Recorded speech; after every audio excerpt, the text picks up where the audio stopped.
Oh, hi. Welcome to Cryptid Creatures. This is Augie Macro. Today, we're going to talk about one of the most famous cryptids of all time, Bigfoot. Other main name, Sasquatch, comes from the Native American word skookum, which means hairy man. Bigfoot is a North American cryptid that's been seen all over the United States, mostly over in the western and eastern parts, and in Alaska. It's been seen in every state except for Hawaii. We took a trip to the mountains of Cameron County, Pennsylvania to see what we could find.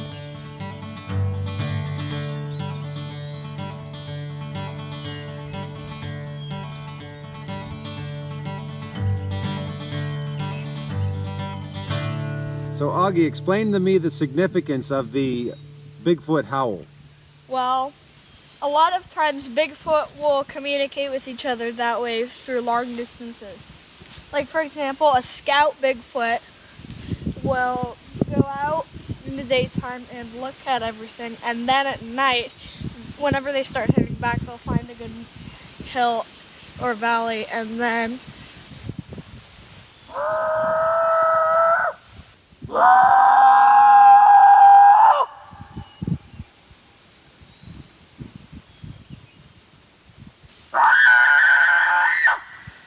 Bigfoot are known to have large feet, normally over a foot in length. I actually made a model of a track. As you can see, it's definitely bigger than a human foot. Sometimes you can see the toes in a Bigfoot track whenever in here, for example, you cannot see any toes. But people will want to do weird things like scrape their foot, print it in.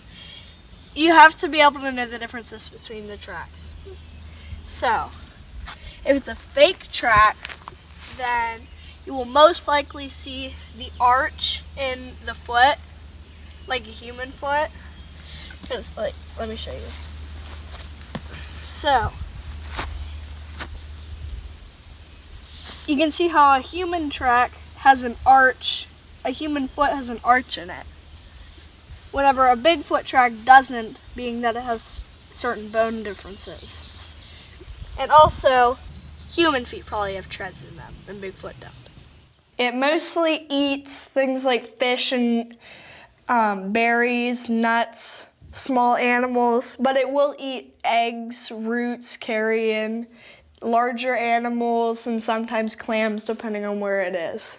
This might be a possible Bigfoot evidence because most animals might not be able to reach that if they wanted to.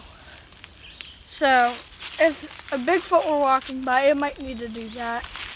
Although something like a bear or a deer could just walk under it.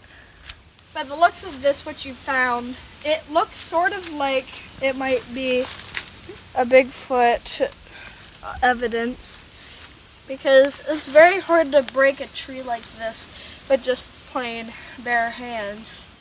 So I would think this might also be Bigfoot evidence. So I think maybe an 8-foot tall male could shred that up there. He's shredding it to mark a place. The bottom of the tree is facing upward. It's flipped back. It's flipped upside down, and it's in the crotch of a tree. If this is by a Bigfoot, which it most likely is, then it would probably be for landmarking. Hello.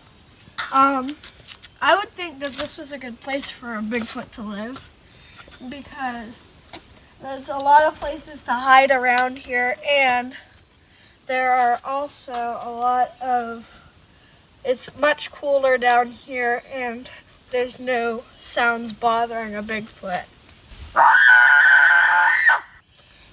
So I think this would be a pretty good place for me to camp out for the moment.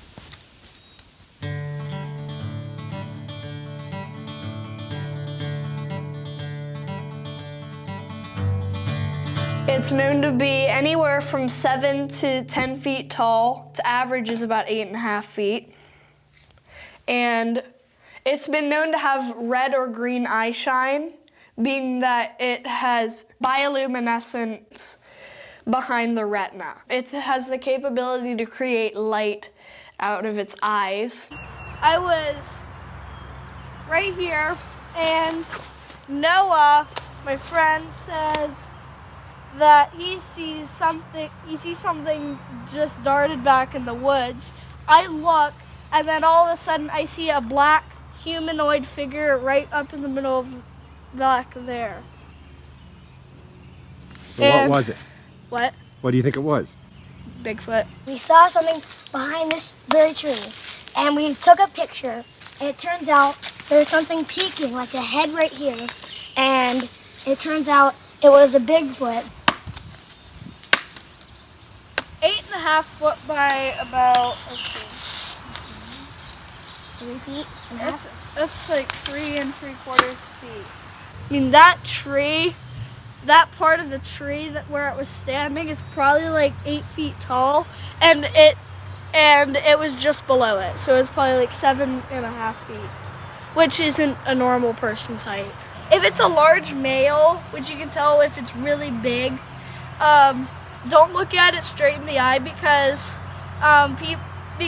in history, people have been attacked by Bigfoot if they stared right at it because I bet they think of it as a challenge, like with a grizzly bear. If it's a female, I wouldn't care. It wouldn't really matter. Just walk away as long as you're not near its babies, then it's fine, I'm guessing. What happens if you're near the female Bigfoot's babies? Then it would probably rip your head off and try to get his babies to do it as fast as it can. It's just like a bear. It's just like a mother bear.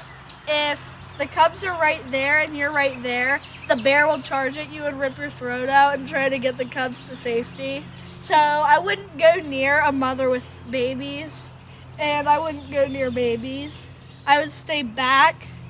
But if they're in the trees, I probably wouldn't worry. They're very similar to gorillas, but they're also very similar to humans. One of the ways they're similar to apes is their teeth. They have a very similar mouth to gorillas and other apes. Scientists called cryptozoologists have studied these creatures and thought that they could possibly be living descendant of the ape Gigantopithecus. It was a giant orangutan-like ape from China about 1 million years ago. What is the significance of the wood knock when you are Sasquatch hunting? To do long-distance communication. Okay. Why are you using this pole instead of a real tree? I don't want to damage any of the trees. Okay, very good. All right, will you demonstrate a wood knock for us? How many?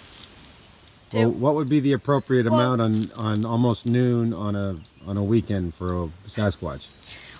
Well, normally it's 1 to 2 knocks at a time. Okay.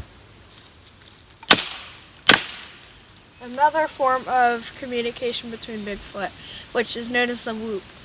Augie, could you demonstrate a whoop for us?